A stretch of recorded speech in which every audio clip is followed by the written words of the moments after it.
तो दोस्तों, स्वागत है आपका हमारे YouTube चैनल पे। आज मैं आपको एक मूर्तिकार की कहानी सुनाना चाहता हूँ। तो एक मूर्तिकार रहता है, वो बहुत ही अच्छी मूर्तियाँ बनाता है और अपने मूर्तियों को जाकर मार्केट में 10 रुपये में बेचा करता है। तो धीरे धीरे उसकी चल रही थी ऐसी दुकान। फिर उसका एक लड़का रहता है, वो उसको भी मूर्ति बनाना सिखाता है। तो उसका लड़का रोज़ मूर्तियाँ बनाता है और शाम को जब वो उसे दिखाता है तो उसको बताता है कि तुम्हारी मूर्तियों में ये गलती है, ये गड़बड़ है, तो इसको सुधारो, इसको बनाओ, इस तरीके से बनाओ। ऐसे करने का ऐसे करते करते धीरे धीरे उसका लड़का मूर्ति बनाना सीखता है और धीरे धीरे उसकी मूर्तियाँ जो है वो अच्छी बनने लगती हैं, बेचने लायक। तो स्टार्टिंग में वो जाता है और उसकी मूर्तियों को बेचता है, तो उसकी मूर्तियाँ 2 रुपए की बिकती हैं। तो फिर भी वो लगातार लगा रहता है, लड़का उसका बनाता रहता है मूर्तियाँ।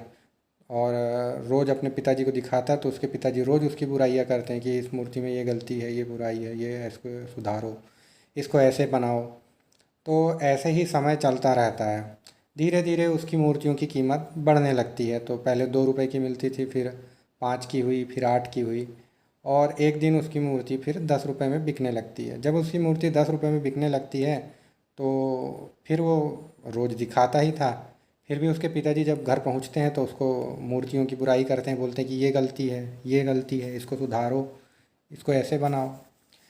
तो ऐसे ही समय बीतता रहता है, लेकिन धीरे धीरे उसकी मूर्तियों की कीमत जो है वो 10 रुपए से भी बढ़ जाती है और धीरे धीरे उसकी मूर्तियाँ 20 रुपये, 25 रुपये, 50 रुपये तक बिकने लगती हैं। तो जब उसकी मूर्तियाँ 50 रुपये की बिकने लगती है, तब भी जब वो शाम को अपने पिताजी को अपनी मूर्तियाँ दिखाया करता कि देखिए मैंने कितनी सुंदर मूर्ति बनाई है, तब भी उसके पिताजी उस मूर्ति की बुराई ही करते हैं, बोलते हैं कि इसमें ये गड़बड़ी है, इसको सुधारो। फिर भी वो उसकी कोई तारीफ़ नहीं करते बल्कि बुराई ही करते हैं। तो एक दिन झल्लाकर वो अपने पिताजी से बोलता है, पिताजी अब तो मेरी मूर्तियों की कीमत आप जितने में बेच रहे हैं उससे 5 गुना अधिक हो गई है। मैं मूर्तियों को 50 रुपये में बेचता हूँ और आप मूर्तियों को 10 रुपये में बेचते हैं, फिर भी आप मेरी मूर्तियों की बुराई करते हैं, ऐसा क्यों? तो उसका पिता थोड़ा दुखी होता है और बोलता है कि बचपन में मैं जब भी मूर्तियाँ बनाता था तो मेरे पिताजी मुझे बताया करते थे कि मेरे मूर्तियों में क्या गड़बड़ियाँ हैं और मैं क्या गलत कर रहा हूँ। तो धीरे धीरे मेरी मूर्तियों की कीमत बढ़ते बढ़ते 10 रुपये हो गई। लेकिन जब मेरी मूर्तियों की कीमत 10 रुपये हो गई और जब मैं वापस से जाता था उनके पास तो वो फिर भी मेरी मूर्तियों की बुराई करते थे। तो उनकी बातें सुनकर मैंने एक दिन उनसे कह दिया कि आप बुराई करते रहते हैं, और धीरे धीरे उनको सुनना बंद कर दिया। और जब मैंने उनको सुनना बंद कर दिया तो मेरे मूर्तियों की जो कीमत लगातार बढ़ रही थी वो 10 रुपये में ही अटक गई, और मैं कभी भी 10 रुपये से अधिक महंगी मूर्ति नहीं बेच पाया। और मैं नहीं चाहता कि यही गलती तुम्हारे साथ हो। इसीलिए जब भी तुम मुझे मूर्ति ला कर दिखाते हो तो मैं उसे बताता हूँ तुम्हें कि इसमें क्या कमी है और तुम उसे कैसे सुधार सकते हो।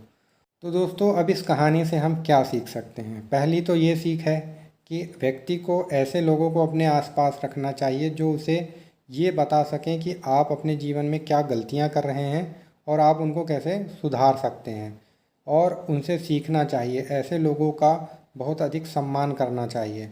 और जैसा कि कबीरदास ने भी अपने दोहे में कहा है, निंदक नियरे राखिए आंगन कुटी छवाए, बिन पानी साबुन बिना निर्मल करे सुभाए। मतलब कि जो निंदक है, जो आपकी निंदा करता है, उस व्यक्ति को अपने आंगन में ही कुटी, कुटी मतलब एक उसके लिए स्थान बनाकर उसको अपने आंगन में ही रख लेना चाहिए। मतलब उसको इतना पास रखिए कि उसको घर के बाहर भी मत रखिए, उसको अपने आंगन में ही अपने पास रख लीजिए। जो व्यक्ति आपकी कमियां आपको बताता है या आपकी बुराइयां आपको बताता है, उस व्यक्ति को बिल्कुल अपने पास रखिए, क्योंकि वो व्यक्ति आप में इम्प्रूवमेंट करवाता है। उसकी बातों को सुनिए, उसको नज़रअंदाज मत करिए। तो यहाँ पे जो मूर्तिकार था, उसने अपने जीवन में ये गलती उसने पहले ही कर दी थी कि जो व्यक्ति उसे बता रहा था कि उसकी कमियां क्या है या उन कमियों को वो सुधार कैसे सकता है, उसने उस व्यक्ति को नज़रअंदाज करना शुरू कर दिया, जिससे कि उसमें और अधिक जो सुधार है नहीं हो पाया। वो 10 रुपये में मूर्तियाँ बेचता था और वो 10 रुपये में ही मूर्तियाँ बेचता रह गया। तो ऐसे व्यक्ति को नज़रअंदाज नहीं करना चाहिए, उस व्यक्ति का सम्मान करना चाहिए। और दूसरी चीज़, जीवन में लगातार सीखते रहना बहुत ज़रूरी है।